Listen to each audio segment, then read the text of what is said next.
Hi everyone, this is Anam. Welcome to PhD jobs and admission. आज के इस video में मैंने मोस्ट इंपॉर्टेंट एमसीक्यूज डिस्कस करे हैं on your research methodology for your upcoming BHU यानी Banaras Hindu university research entrance test 2021 and 2022। So आज के इस वीडियो में मैंने जो रिसर्च मेथोडोलॉजी पर इंपॉर्टेंट एमसीक्यूज आपको डिस्कस करे हैं, ये एकदम सिंपल लैंग्वेज में और as well as Hindi and English दोनों ही लैंग्वेज में मैंने आपको क्लियरली एक्सप्लेन करा है। आप इस वीडियो को एंड तक जरूर देखिएगा, जिससे कि आपके रिसर्च मेथोडोलॉजी से रिलेटेड बेसिक डाउट्स इस वीडियो में क्लियर हो जाएंगे। उसी के साथ साथ मैं आपको बताना चाहती हूँ कि आपके प्रिपरेशंस को बूस्ट करने के लिए हमने रिसर्च मेथोडोलॉजी का कंप्लीट कोर्स लॉन्च करा है in both language, Hindi as well as in English. तो हमने जो रिसर्च मेथोडोलॉजी का कंटेंट बनाया है, ये हमने हमारे एक्सपीरियंस के बेसिस पर आपका सारा रिसर्च मेथोडोलॉजी का कंटेंट बनाया है, और आपके पीएचडी एंट्रेंस एग्जामिनेशन में जिस टाइप के क्वेश्चंस पूछे जाते हैं, वो सारे क्वेश्चंस हमने हमारे रिसर्च मेथोडोलॉजी के इस कंटेंट में कवर करा है। और हम आपको गारंटी देते हैं कि हमारे इसी रिसर्च मेथोडोलॉजी के मटेरियल से आपको एग्जाम में क्वेश्चंस पूछे जाएंगे। सो हमारे इस कोर्स को परचेस करने के लिए आपको इस नंबर पर हमें व्हाट्सएप के थ्रू मैसेज करना है। याद रखिए, आपको व्हाट्सएप के थ्रू ही आपको हमें कॉन्टैक्ट करना है, और कॉन्टैक्ट करने के विद इन 15 to 20 मिनट्स में आपको सारा स्टडी मटेरियल प्रोवाइड करेंगे। So if you like my video, please don't forget to subscribe my channel.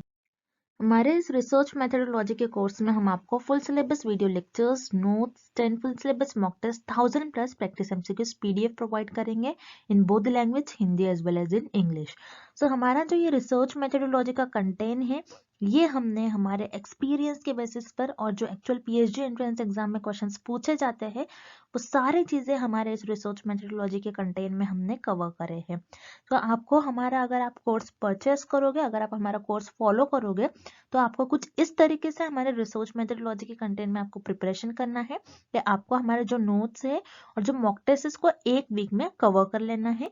और ये जो 1000 प्लस एमसीक्यूज पीडीएफ है, 1000 प्लस एमसीक्यूज पीडीएफ, ये आप आपके एज अ रिविजन के तौर पर यूज कर सकते हो। आप आपके एग्जाम के एक दिन पहले, और अगर आप आपके एग्जाम के इवन 4 to 5 आवर्स पहले भी इसको एक बार रीड कर चले जाओगे, तो आप एग्जाम में इजीली क्वेश्चंस को मार्क कर आ जाओगे। तो मैं आपको गारंटी देती हूँ कि हमारे इसी रिसर्च मेथोडोलॉजी के कंटेंट से आपको एग्जाम में क्वेश्चंस पूछे जाएंगे। हमारे जो स्टूडेंट्स हैं, हमारे जो बैच के स्टूडेंट्स हैं, उन कई स्टूडेंट्स का फीडबैक है कि उनको हमारे इस रिसर्च मेथोडोलॉजी के कंटेंट से डायरेक्टली एग्जाम में 10 to 12 क्वेश्चंस पूछे गए थे। सो हमारे इस स्टडी मटेरियल को परचेस करने के लिए आपको इस नंबर पर हमें व्हाट्सएप के थ्रू कॉन्टैक्ट करना है। याद रखिए, आपको व्हाट्सएप के थ्रू ही हमें कॉन्टैक्ट करना है। और आप अगर मैसेज करते हो, मैसेज करने के विद इन 15 to 20 मिनट्स में आपको सारा स्टडी मटेरियल प्रोवाइड कर देंगे। और आप हमारे ऐप को भी डाउनलोड कर सकते हो, जो कि है ग्लोबल ऑनलाइन ऐप। सो इस ऐप पर आपको 1 मंथ की वैलिडिटी मिलेगी, और अगर आप ऐप पर जाते हो तो आपको डायरेक्टली वहां पर सारा कंटेंट इजिली अवेलेबल हो जाएगा। और ऐप को डाउनलोड करने के लिंक मैंने डिस्क्रिप्शन बॉक्स में प्रोवाइड कर रखी है। सो वहां से आप हमारे ऐप को एक्सेस कर सकते हो। And let's begin with the video. पहला प्रश्न, शोधकर्ता की रुचि शहरी क्षेत्र में किसी विशेष राजनीतिक दल के विवरणिका का अध्ययन करने में है। अध्ययन के लिए उसे कौन सा उपकरण पसंद करना चाहिए? The researcher is interested in studying the prospectus of a particular political party in an urban area. What tool should he prefer for the study? तो इस प्रश्न में हमें ये पता लगाना है कि एक शोधकर्ता है, शोधकर्ता की रुचि है, एक शोधकर्ता को एक अध्ययन करना है। उस अध्ययन में देखना है कि राजनीतिक दल है, वो राजनीतिक दल, उसके कितने चांसेस है वो जीत सकता है या फिर नहीं एक शहरी क्षेत्र में। ये देखना है रिसर्चर को, इस पर अध्ययन करना है। तो इस अध्ययन के लिए रिसर्चर कौन से टूल का उपयोग करेंगे, हमें ये पता लगाना है इस प्रश्न में। मतलब एक रिसर्चर है, रिसर्चर को एक स्टडी करना है। स्टडी में देखना है कि एक अर्बन एरिया है, अर्बन एरिया में ये पॉलिटिकल पार्टी की जीतने के चांसेस क्या होंगे, कि पॉलिटिकल पार्टी वहां पर सरवाइव कर पाएगी या फिर नहीं। तो इस स्टडी को परफॉर्म करने के लिए, स्टडी को कंडक्ट करने के लिए रिसर्चर किस टूल का यूज करेंगे, हमें ये पता लगाना है इस क्वेश्चन में। तो जैसे कि आप देख रहे हो, यहाँ पर हम रिसर्चर जो है ये स्टडी कर रहे हैं पॉलिटिकल पार्टी के जीतने के कितने चांसेस जो हैं, कि ये पॉलिटिकल पार्टी वापस सरवाइव कर पाएगी या फिर नहीं। तो ये कौन सा एरिया है? अर्बन एरिया है। अर्बन एरिया मतलब एक शहरी क्षेत्र। सो यहाँ पर ये शहरी क्षेत्र है, मतलब यहाँ पर जो ज्यादातर पढ़े लिखे लोग ही होंगे, मतलब लिटरेट लोग होंगे, पढ़े लिखे लोग होंगे ज्यादातर। तो यहाँ पर ज्यादातर लोग पढ़े लिखे हैं, तो यहाँ पर आप उनको क्वेश्चंस प्रोवाइड करके पूछ सकते हो कि पॉलिटिकल पार्टी के जीतने के चांस होंगे या फिर नहीं। तो यहाँ पर एक रिसर्चर क्या करेंगे, एक लिस्ट ऑफ क्वेश्चंस प्रोवाइड करेंगे लोगों को, मतलब रेस्पोंडेंट्स को। सो लिस्ट ऑफ क्वेश्चनर्स किस में होते हैं, क्वेश्चनर्स में। सो लिस्ट ऑफ क्वेश्चंस होते हैं, क्वेश्चनर क्या होता है, जिसमें एक लिस्ट ऑफ क्वेश्चंस होंगे, सारे क्वेश्चंस प्रोवाइड किए जाएंगे और लोगों को वहां पर प्रोवाइड किया जाएंगे ये लिस्ट। सो लोग क्या करेंगे, इस लिस्ट के थ्रू इस क्वेश्चंस के रिस्पॉन्ड करेंगे। सो डायरेक्टली यहाँ पर जो रिसर्चर डायरेक्टली नहीं पूछ सकते कि इस पॉलिटिकल पार्टी के जीतने के कितने चांसेस है। रिसर्चर कुछ क्वेश्चंस प्रोवाइड करेंगे, उन क्वेश्चंस के थ्रू रिसर्चर लोगों का रिस्पॉन्ड जानेंगे कि यहाँ पर ये पार्टी ने कितना काम करवाई है, ऐसा कुछ क्वेश्चन होंगे इस लिस्ट में, इस टाइप के क्वेश्चंस होंगे। सो लोग इस टाइप के क्वेश्चंस का रिस्पॉन्ड करेंगे। अब रिस्पॉन्ड करने के बाद रिसर्चर को लोगों का रिस्पॉन्ड मिल जाएगा, जो पब्लिक है, जो जिस पर रिसर्चर ये अर्बन एरिया पर रिसर्चर एक लिस्ट प्रोवाइड करेंगे, वहां पर रहने वाले लोगों को प्रोवाइड करेंगे और वो उसका रिस्पॉन्ड देंगे। तो रिसर्चर जो उनका रिस्पॉन्ड आएगा उनके थ्रू गेस करेंगे कि इस पॉलिटिकल पार्टी के जीतने के चांसेस क्या होंगे। क्योंकि यहाँ पर ज्यादातर लोग पढ़े लिखे हैं तो उनको क्वेश्चन समझ में आएंगे, टाइप ऑफ क्वेश्चन समझ में आएंगे, तो वो इजीली फिल कर सकते हैं इस क्वेश्चनर को। सो क्वेश्चनर क्या होता है, एक लिस्ट ऑफ क्वेश्चन होती है जिसमें रिसर्चर सारे क्वेश्चन पहले से ही प्रोवाइड कर देते हैं और जो रिस्पॉन्डेंट है उनका आंसर करते हैं। सो उसे हम कहते हैं क्वेश्चनर। सो इस स्टडी को परफॉर्म करने के लिए रिसर्चर जो है आपके क्वेश्चनर इस टूल का यूज करेंगे। मतलब इस अध्ययन के करने के लिए रिसर्चर जो है आपका, मतलब आपका शोधकर्ता जो है वो आपके प्रश्नावली इस टूल का उपयोग करेंगे। सो इस प्रश्न का आपका सही विकल्प हो जाएगा विकल्प सी, मतलब ऑप्शन सी, क्वेश्चनर। अब जो रिमेनिंग ऑप्शन है उन्हें भी हम एक एक बारी देख लेते हैं। जैसे हमें यहाँ पर आपका ऑप्शन ए दिया गया है रेटिंग स्केल। रेटिंग स्केल कब हम करेंगे, जब हमें देखना होगा जो फाइनल रिजल्ट आते हैं, फाइनल रिजल्ट में हमें देखना होगा कि पूरी यहाँ पर जो सिटी है, पर्टिकुलर सिटी है, अगर सिटी दिया जाता है पूरी सिटी में अगर ये पर्टिकुलर जो पार्टी है उसके जीतने के कितने चांसेस हो सकते हैं। सो तब देखने के लिए हम रेटिंग स्केल का पता लगाएंगे हमें वोट मिलने के बाद। सो यहाँ पर आपका रेटिंग स्केल इस प्रश्न का सही उत्तर नहीं होगा। उसी तरीके से इंटरव्यू कंडक्ट करवाना, यानी हर एक एक लोगों से उनका रिस्पॉन्स कलेक्ट करना। तो अब मतलब अर्बन एरिया की जो पॉपुलेशन है ज्यादा होती है, अब एक एक लोगों से उनका रिस्पॉन्ड कलेक्ट करने जाओगे तो बहुत टाइम हो जाएगा। तो इसीलिए इंटरव्यू इस टूल का यूज नहीं करेंगे रिसर्चर। इस प्रश्न का ऑप्शन बी रॉन्ग आंसर हो जाएगा। उसी तरीके से स्केड्यूल जिसे हम कहते हैं अनुसूची। स्केड्यूल इंटरव्यू की ही तरह होता है, लेकिन स्केड्यूल में रिसर्चर पहले से ही क्वेश्चंस डिसाइड कर लेते हैं कि उनको जो रिस्पॉन्डेंट्स है उनको क्या क्वेश्चन करना है। लेकिन इंटरव्यू में पहले से क्वेश्चन जो होते हैं, पहले से जो आपका प्रश्न होते हैं, रिसर्चर ये डिसाइड नहीं करते। लेकिन स्केड्यूल में सेम इंटरव्यू की तरह होता है, लेकिन इसमें जो रिसर्चर है पहले से ही क्वेश्चंस डिसाइड कर लेते हैं। सो अगेन स्केड्यूल एक टाइप का इंटरव्यू ही होता है, इंटरव्यू की तरह होता है। सो यहाँ पर एक एक लोगों से इंफॉर्मेशन कलेक्ट करने के लिए रिसर्चर के पास टाइम उतना नहीं होता, बहुत ज्यादा टाइम वेस्ट हो जाएगा, इसीलिए स्केड्यूल इस टूल का भी यूज नहीं करेंगे। सो रिसर्चर इस स्टडी को परफॉर्म करने के लिए सिर्फ और सिर्फ क्वेश्चनर इस टूल का यूज करेंगे। सो इस प्रश्न का आपका सही विकल्प हो जाएगा विकल्प सी। अगला प्रश्न, व्हाट इज रिसर्च डिजाइन, अनुसंधान डिजाइन क्या है। सो इस क्वेश्चन में हमें, इस प्रश्न में हमें ये पता लगाना है कि अनुसंधान डिजाइन क्या होती है। मतलब रिसर्च डिजाइन की बेसिकली हमें डेफिनेशन पता लगाना है। इस प्रश्न में हमें ये पता लगाना है कि अनुसंधान डिजाइन की परिभाषा क्या होगी। सो याद रखिए रिसर्च डिजाइन रिसर्चर्स कब रिसर्च डिजाइन स्टेप को फॉलो करते हैं। सो याद रखिए स्टेप्स ऑफ रिसर्च में आप सबसे पहले क्या करते हैं, आपका रिसर्च की प्रॉब्लम डिसाइड करते हो। मतलब आपका जो रिसर्च है उसका क्वेश्चन आप डिसाइड करते हो। सबसे फर्स्ट स्टेप में सबसे पहले आप आपके रिसर्च को प्रॉब्लम डिसाइड करोगे, किस स्टेप पे आपको रिसर्च परफॉर्म करना है। देन उसके बाद सेकेंड स्टेप में रिसर्चर जो शोध करता होते हैं, ये आपकी उनकी रिसर्च डिजाइन डिसाइड करते हैं। रिसर्च डिजाइन क्या होता है, रिसर्च डिजाइन में बेसिकली जो रिसर्चर होते हैं ये डिसाइड करते हैं कि वो अपनी रिसर्च को किस तरीके से परफॉर्म करने वाले, अपने रिसर्च में वो क्या कौन कौन सी चीजों को इंक्लूड करने वाले, कैसे उस रिसर्च को वो परफॉर्म करेंगे। जैसे रिसर्चर को किस पर्टिकुलर टॉपिक पर रिसर्च करना, उनकी कुछ भी प्रॉब्लम होंगी, कुछ प्रॉब्लम है मतलब डिसीज से रिलेटेड कुछ प्रॉब्लम होंगे, उसके उस डिसीज के अगेंस्ट उन्हें ड्रग फॉर्म करना होगा। तो ये रिसर्चर यहाँ पर क्या करेंगे कि पहले रिसर्चर ये डिसाइड करेंगे कि उनको कहाँ की पॉपुलेशन पर स्टडी करना है, सो रिसर्च अपने रिसर्च डिजाइन में ये लिखेंगे कि उनको कहाँ की पॉपुलेशन पर स्टडी करना है, किस पॉपुलेशन पर स्टडी करना है, मैं कौन सा एरिया सिलेक्ट करूंगा, मैं किस एरिया को चुनूंगा स्टडी करने के लिए, फिर उसके बाद किन किन लोगों को मैं अपनी स्टडी में इंक्लूड करूंगा, फिर मैं किस तरीके से अपने सैंपल्स को सिलेक्ट करूंगा, फिर मैं किस तरीके से उनसे डेटा कलेक्ट करूंगा, फिर मैं उस डेटा को किस तरीके से एनालाइज करूंगा। तो ये जो सारे स्टेप है, मतलब जो रिसर्चर करने वाले होते हैं अपने रिसर्च में, जो आगे फ्यूचर में वो जिस तरीके से अपने रिसर्च को परफॉर्म करते हैं, ये सारा रिसर्च अपने रिसर्च डिजाइन में लिखते हैं।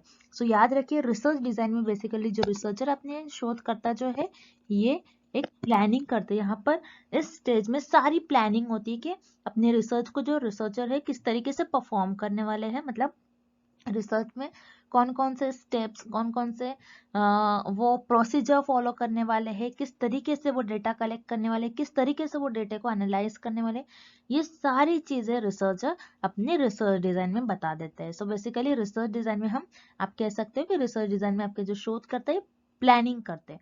और याद रखिएगा, रिसर्च डिजाइन को हम ब्लूप्रिंट भी कहते हैं, बहुत इंपॉर्टेंट है।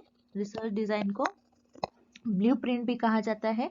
बहुत से स्टूडेंट्स को पता ही नहीं होता कि रिसर्च डिजाइन को हम ब्लूप्रिंट भी कहते हैं। सो आपको एग्जाम में क्वेश्चन इस तरीके से भी पूछा जा सकता है, what is blueprint. So research design को ही हम ब्लूप्रिंट कहते हैं, जिसमें हम सारी चीजें, मतलब आपके जो शोध करते हैं वो सारी प्लानिंग कर लेते हैं। सो उसी तरीके से अगर आप ऑप्शंस देखोगे, अगर आप विकल्प देखोगे, तो इस क्वेश्चन का आपका राइट ऑप्शन हो जाएगा ऑप्शन बी, जो कि बता रहा है a framework of for every stage of the collection and analysis of data. मतलब आप आपके रिसर्च में हर एक चीज किस तरीके से करने वाले हो, हर एक स्टेज में आप किस तरीके से डेटा कलेक्ट करने वाले हो, किस तरीके से डेटा को एनालाइज करने वाले हो, उसका आप फ्रेमवर्क तैयार कर लेते हो। फ्रेमवर्क मतलब उसको किस तरीके से करने वाले हो उसको आप बता देते हो आपके रिसर्च डिजाइन में। मतलब आपके डेटा का जो संग्रह है और विश्लेषण है, हर चरण के लिए एक आप डिसाइड कर लेते हो, आप बता देते हो हर चरण में, मतलब हर स्टेज में आप किस तरीके से रिसर्च करने वाले हो, किस तरीके से आप आपके डेटा को एनालाइज करने वाले, किस तरीके से आप आपके डेटा का विश्लेषण करने वाले, उसको कलेक्ट करने वाले, उसको जमा करने वाले, उसको इकट्ठा करने वाले हो। ये सारी चीजें आप आपके अनुसंधान की डिजाइन में बताते हो। सो इस प्रश्न का आपका सही विकल्प हो जाएगा विकल्प बी। उसी तरीके से जो रिमेनिंग ऑप्शन से जो इनकरेक्ट होने भी हम एक एक बारी देख लेते हैं। Option A, the choice between using qualitative and quantitative research. मतलब यहाँ पर आप चॉइस करते हो, ये बता रहा है ये ऑप्शन कि आप रिसर्च डिजाइन में ये चॉइस करते हो कि आप कि क्वालिटेटिव और क्वांटिटेटिव मेथड्स दोनों में से कौन से मेथड्स को यूज करेंगे। मतलब गुणात्मक और मात्रात्मक जो आपकी शोध होती है, इन शोध में से आप कौन सी शोध का यूज करोगे, आप ये बताते हो। नहीं, ऐसा नहीं करते हो, बल्कि आपकी रिसर्च की प्लानिंग करते हो। तो यहाँ पर आपका विकल्प इनकरेक्ट हो जाएगा। उसी तरीके से विकल्प C, the style in which present your research finding example graph. मतलब आपने आपके रिसर्च की और रिसर्च के जो आपके रिजल्ट आ रहे हैं, जो आपके परीक्षण है, आपके जो रिजल्ट आ रहा है आपके शोध के, उसके आप क्या करते हो, उससे आपको जो इन्फॉर्मेशन मिलती है आप एक ग्राफिकल फॉर्म में इसको कन्वर्ट करते हो, ये बता रहा है हमें ऑप्शन सी। नहीं, रिसर्च डिजाइन में हम कोई अपने रिसर्च के फाइंडिंग्स, मतलब रिसर्च के रिजल्ट को एक ग्राफिकल वे में नहीं बताते।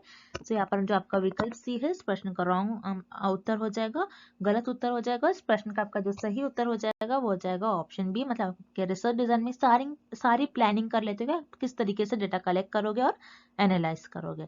सो ऑप्शन बी ही इज द राइट आंसर। अगला प्रश्न, निम्नलिखित घटकों के सही क्रम की पहचान करें जो अनुसंधान के परस्पर संबंधित है। Identify the correct order of the following components which are interrelated in research. So इस प्रश्न में हमें ये पता लगाना है कि दिए गए पॉइंट्स जो हमें दिए गए हैं, कुछ स्टेप्स दिए गए हैं रिसर्च के। बेसिकली यहाँ पर हमें रिसर्च के स्टेप्स दिए गए हैं। सो रिसर्च के इन स्टेप्स को हमें करेक्ट ऑर्डर में अरेंज करना है। मतलब आपकी जो शोध है, शोध में हम जिस तरीके से सारे स्टेप्स फॉलो करते हैं, सारे जो हम स्टेप्स फॉलो करते हैं वन बाय वन, उन्हें हमें एक सही क्रम में अरेंज करना है। सो याद रखिएगा, जैसे हमें यहाँ पर पॉइंट्स में दिए ही, ये सारे पॉइंट्स को हम एक एक कर इस देखेंगे और इस प्रश्न को हम सॉल्व करेंगे और पता लगेगा कि हमें किस प्रश्न में सही विकल्प दिया गया है। जैसे यहाँ पर पॉइंट ए बता रहा है observation, then hypothesis making, development of concepts, deducing the consequence of theories, methods of employed to obtain them. तो याद रखिए इन सारे स्टेप्स में आप पहले तो आपका टॉपिक होता है वो हमें गिवन नहीं है, फिर उसके बाद आप क्या करते हो, हाइपोथेसिस मेक करते हो। सो हाइपोथेसिस मेकिंग मतलब परिकल्पना बनाना ही आपका पहला स्टेप हो जाएगा। परिकल्पना क्या होता है कि आप गेस करते हो, आपका जो भी टॉपिक है टॉपिक से रिलेटेड आप कुछ गेस करोगे कि ऐसा करने से ऐसा हो सकता है। सो आप यहाँ पर हाइपोथेसिस ले डाउन करते हो, हाइपोथेसिस बनाते हो। हाइपोथेसिस बनाने के बाद आप क्या करोगे, उस हाइपोथेसिस को आप हाइपोथेसिस बनाने के बाद आप कुछ कॉन्सेप्ट डेवलप करोगे उस हाइपोथेसिस से रिलेटेड। जैसे हाइपोथेसिस आपने बना लिया कि हो सकता है कि वाटर ज्यादा देने से प्लांट की ग्रोथ भी ज्यादा हो, ये मैंने एक हाइपोथेसिस बना ली। अब मैंने तो हाइपोथेसिस बना ली, लेकिन मैंने जो हाइपोथेसिस बनाई है मैंने अपने जो मुझे नॉलेज है थोड़ी बहुत इस फील्ड में उसके बेसिस पर मैं हाइपोथेसिस बनाऊंगी। और फिर हाइपोथेसिस बनाने के बाद मैं उसके बाद उससे रिलेटेड कुछ कॉन्सेप्ट्स डेवलप करूंगी कि मैंने किस कॉन्सेप्ट से किस बेसिस पे मैंने ये हाइपोथेसिस डेवलप किया, इसके पीछे कॉन्सेप्ट्स क्या है। तो सेकेंड स्टेप में हम कॉन्सेप्ट डेवलप करते हैं। सो यहाँ पर डेवलपिंग कॉन्सेप्ट, अवधारणाओं का विकास, ये आपका सेकेंड स्टेप में आ जाएगा। देन थर्ड स्टेप में आपने कॉन्सेप्ट डेवलप किया, आपने कुछ इंफॉर्मेशन जनरेट की रही, फिर उसके बाद आप उसे ऑब्जर्व करोगे, मतलब आप उसका अवलोकन करोगे, उसे ऑब्जर्व करोगे, आप उसे एनालाइज करोगे। सो यहाँ पर ऑब्जर्वेशन ये आपका थर्ड स्टेप आ जाएगा। ऑब्जर्वेशन के बाद आप देखोगे कि आपने किस तरीके से आप थ्योरी को आपने डेवलप करोगे, आप आपकी थ्योरी जो है उसको प्रूफ करने की कोशिश करोगे। डिड्यूसिंग द कॉन्सिक्वेंस ऑफ थ्योरीज का बताओगे कि आपकी जो थ्योरीज है आप ऑब्जर्व करोगे और थ्योरीज आप उसके बेसिस पर डेवलप करोगे। मतलब मैंने यहाँ पर पहले ये देख लिया कि मैं देखूंगी कि ये रिलेशन बिटवीन में हो सकता है, मेरी हाइपोथेसिस मैंने ऐसे बनाया था कि हो सकता है अगर मैं प्लांट को प्लांट को वाटर ज्यादा दूंगी तो हो सकता है प्लांट की ग्रोथ भी ज्यादा हो। तो इसके बेसिस पर मैं कुछ इन्फॉर्मेशन जनरेट करूंगी, कुछ कॉन्सेप्ट बताऊंगी। इन्फॉर्मेशन मतलब कुछ कॉन्सेप्ट बताएंगे हम कि किस बेसिस पर हमने ये हाइपोथेसिस ले डाउन करा। देन उसके बाद जो भी हमने कॉन्सेप्ट लिया है उसको हम ऑब्जर्व करेंगे। ऑब्जर्वेशन के बाद हम थ्योरीज को डेवलप करेंगे। तो यहाँ पर जो reducing the consequence of theories ये आपका फोर्थ पॉइंट हो जाएगा। देन फिफ्थ पॉइंट हो जाएगा कि आप उसके बाद उसके मेथड्स बताओगे, किस मेथड्स पे आपने ये थ्योरीज को ऑब्टेन करा है, किस मेथड्स पे आपने ये थ्योरी को जनरेट करा है, बनाया है। सो यहाँ पर आपका ये जो है फिफ्थ पॉइंट 50 हो जाएगा। सो इस प्रश्न का आपका जो सही उत्तर हो जाएगा, और इस प्रश्न का हमें जो सही ऑर्डर दिया गया है ये ऑप्शन ए में दिया गया है। तो इस क्वेश्चन का आपका राइट ऑप्शन हो जाएगा ऑप्शन ए। अगला प्रश्न, सह संबंधी विश्लेषण का प्रमुख विशेषता का पता लगाना है। The major characteristic of correlational analysis is seek to out. इस प्रश्न में हमें पता लगाना है कि कोरिलेशनल एनालिसिस का मेजर कैरेक्टरिस्टिक्स क्या है, मतलब आपके सह संबंधी विश्लेषण का प्रमुख विशेषता क्या है, हम क्यों कोरिलेशनल एनालिसिस करते हैं, और हम उससे कैरेक्टरिस्टिक बताना है, मतलब उसकी हमें बेसिकली यहाँ पर हमें कोरिलेशनल रिसर्च से रिलेटेड एक क्वेश्चन दिया गया है। सो कोरिलेशनल रिसर्च में जैसे हम कोरिलेशन एनालिसिस करते हैं, सो इसका कैरेक्टरिस्टिक क्या होता है, हम वेरिएबल्स के बीच में क्या देखते हैं बेसिकली कोरिलेशनल रिसर्च में और कोरिलेशनल एनालिसिस में। जैसे कि हमें पता है जो हमारी कोरिलेशनल रिसर्च है इसमें हम वेरिएबल्स के बीच में रिलेशन देखते हैं। जैसे मान लीजिए कोई हमारे पास एक वेरिएबल ए है और एक वेरिएबल बी है। सो इन दोनों वेरिएबल के बीच में हम रिलेशन देखते हैं, लेकिन हम ये तो देखेंगे कि वेरिएबल ए और वेरिएबल बी के बीच में जो रिलेशन है वो कैसा रिलेशन है। और उसी के साथ साथ कोरिलेशनल एनालिसिस में अगर हम कोरिलेशनल रिसर्च में वेरिएबल्स को एनालाइज करें, उनको हम ऑब्जर्व करें, तो हम ये ऑब्जर्व करते हैं कि एक वेरिएबल बढ़ाने से दूसरा बढ़ रहा है। अगर एक वेरिएबल बढ़ाने से दूसरा वेरिएबल बढ़ रहा है, अगर दोनों भी वेरिएबल सेम डायरेक्शन में जाते हैं तब हम उसे कहते हैं ये परफेक्टली पॉजिटिव कोरिलेशन है, इनके बीच में पॉजिटिव कोरिलेशन है क्योंकि एक बढ़ने से दूसरा भी बढ़ रहा है। उसी तरीके से हम ये भी पता लगाते हैं कि एक घटने से दूसरा क्या घट रहा है या फिर एक बढ़ने से दूसरा बढ़ रहा है। अगर एक घटने से दूसरा बढ़ रहा है मतलब एक कम होने से दूसरा वेरिएबल ज्यादा हो रहा है, तो उस केस में हम कहते हैं नेगेटिव कोरिलेशन है। ओके, याद रखना है आपका, अगर दोनों वेरिएबल सेम डायरेक्शन में मूव होते हैं तो उन्हें हम कहते हैं पॉजिटिव कोरिलेशन, और दोनों वेरिएबल अपोजिट डायरेक्शन में मूव होते हैं तो उन्हें हम कहते हैं नेगेटिव कोरिलेशन है वेरिएबल्स के बीच में। बेसिकली हम वेरिएबल्स के बीच में संबंध बताते हैं, उनके बीच में कैसा संबंध है, वो एक दूसरे से कैसे रिलेटेड है, क्या एक को कम करने से दूसरा कम हो रहा है या फिर एक को बढ़ाने से दूसरा बढ़ रहा है। यही हम हमारे कोरिलेशनल रिसर्च में फाइंड आउट करते हैं और इसी चीज को हम कहते हैं कोरिलेशन एनालिसिस। क्योंकि हम यहाँ पर वेरिएबल्स के बीच में किस तरीके से एनालाइज कर रहे हैं कि मैं अगर वेरिएबल ए को बढ़ाती हूँ सो वेरिएबल बी पे से क्या असर हो रहा है, इसका क्या इफेक्ट हो रहा है, कि ये भी बढ़ रहा है या फिर ये घट रहा है।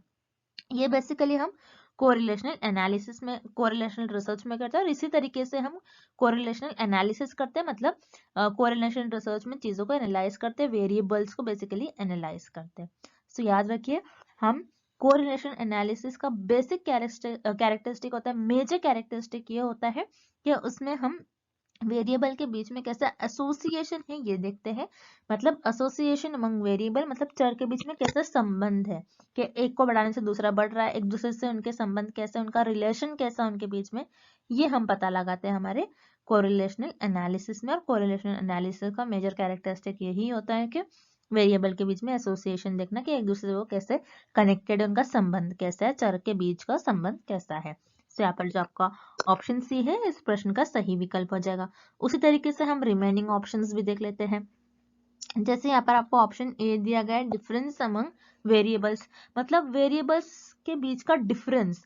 हम बेसिकली डिफरेंस नहीं देखते, हम उनका बीच में संबंध देखते हैं, उनके बीच का अंतर नहीं देखते, हम चरों के बीच का अंतर नहीं देखते हैं, हम बस ये देखते हैं चरों के बीच में कैसा संबंध है, क्या एक को बढ़ाने से दूसरा घट रहा है, फिर दूसरे को बढ़ाने से दूसरा बढ़ ही रहा है, हम ये देखते हैं, बेसिकली डिफरेंस नहीं देखते। तो यहाँ पर आपका विकल्प ए रॉन्ग हो जाएगा। उसी तरीके से विकल्प बी वेरिएशन अमंग वेरिएबल्स, मतलब चर के बीच भिन्नता, मतलब वेरिएशन मतलब कैसे वो वेरी कर रहे हैं एक दूसरे से, उनमें क्या वेरिएशन, एक दूसरे से वो कैसे अलग हो रहे हैं, ये नहीं हम देखते, हम देखते हैं उनके बीच में क्या रिलेशन है।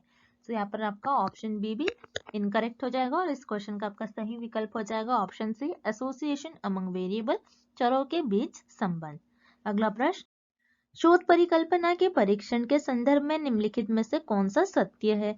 Which of the following is true in the context of testing research hypothesis? इस प्रश्न में हमें पता लगाना है और इस क्वेश्चन में हमें ये फाइंड आउट करना है कि अगर आप आपके रिसर्च में हाइपोथेसिस को टेस्ट कर रहे हो, तो आप हाइपोथेसिस को, जो हम जनरली अपने रिसर्च में टेस्ट करते हैं, सो हाइपोथेसिस को टेस्ट करने के लिए कौन सा स्टेटमेंट, हमें दिए गए स्टेटमेंट में से कौन सा स्टेटमेंट करेक्ट है। मतलब बेसिकली हम रिसर्च में हाइपोथेसिस को टेस्ट करते हैं। सो ये इस क्वेश्चन में हमें पूछ रहा है कि हम कौन सी हाइपोथेसिस को टेस्ट करते हैं, क्या हम नल अल्टरनेटिव हाइपोथेसिस को टेस्ट करते हैं, नल हाइपोथेसिस को टेस्ट करते हैं, या फिर नल अल्टरनेटिव, ये दोनों भी हाइपोथेसिस को टेस्ट करते हैं, या फिर ये दोनों हाइपोथेसिस को टेस्ट नहीं करते। सो इस प्रश्न में हमें ये पूछ रहा है कि जब हम हमारी शोध में परिकल्पना का परीक्षण करते हैं, सो परिकल्पना का किस परिकल्पना को हम टेस्ट करते हैं, क्या हम वैकल्पिक परिकल्पना का टेस्ट करते हैं, या फिर शून्य परिकल्पना का टेस्ट करते हैं, या फिर दोनों वैकल्पिक और शून्य दोनों परिकल्पना का टेस्ट करते हैं, या फिर दोनों ही परिकल्पना का टेस्ट नहीं करते, शून्य और ना ही वैकल्पिक परिकल्पना का। सो याद रखिएगा, जब भी रिसर्चर, जब भी आपके शोधकर्ता शोध परफॉर्म करते हैं, शोध स्टार्ट करते हैं, तो उसमें बेसिकली अपने हाइपोथेसिस को टेस्ट करते हैं। हाइपोथेसिस क्या होता है? हाइपोथेसिस एक टेंटेटिव स्टेटमेंट होता है, कुछ समय के लिए रिसर्चर मान लेते हैं कि ऐसा करने से ऐसा हो सकता है। बेसिकली हाइपोथेसिस परिकल्पना रिसर्चर के रिसर्चर कुछ भविष्यवाणी करते हैं, कुछ बता देते हैं कि ऐसा करने से ऐसा हो सकता है उनके नॉलेज के बेसिस पर। सो यहाँ पर उसे हम कहते हैं हाइपोथेसिस, कुछ प्रिडिक्ट करना, कुछ गेस करना। अब उसी भविष्यवाणी को, उसी प्रिडिक्शन को, उसी गेसेस को रिसर्चर अपने रिसर्च में टेस्ट करते हैं। सो बेसिकली जो ज्यादा हाइपोथेसिस यूज करी जाती है वो नल और ऑल्टरनेटिव ही ज्यादा यूज करी जाती है। और भी टाइप होते हैं हाइपोथेसिस के, जैसे डायरेक्शनल, नॉन डायरेक्शनल हाइपोथेसिस, ये भी सारे होते हैं। लेकिन बेसिकली आपको एग्जाम में नल एंड ऑल्टरनेटिव हाइपोथेसिस से रिलेटेड ज्यादातर क्वेश्चंस पूछे जाते हैं। जैसे कि हाइपोथेसिस में नल और अल्टरनेटिव हाइपोथेसिस से मेनली इसके टाइप होते हैं, जिसमें रिसर्च में जो रिसर्चर होते हैं, जो शोधकर्ता होते हैं, वो अपनी रिसर्च में सिर्फ और सिर्फ नल हाइपोथेसिस को टेस्ट करते हैं, मतलब अपने शून्य परिकल्पना का परीक्षण करते हैं। बाकी दूसरी कोई भी हाइपोथेसिस को वो टेस्ट नहीं करते हैं, पहले नल हाइपोथेसिस को ही रिसर्च अपने रिसर्च में टेस्ट करते हैं, मतलब शून्य परिकल्पना को ही शोधकर्ता अपनी शोध में परीक्षण करते हैं उसका। तो इस क्वेश्चन का, इस प्रश्न का सही विकल्प हो जाएगा आपका विकल्प बी, मतलब ये केवल शून्य परीक्षा का ही जिसके परीक्षण किया जा सकता है।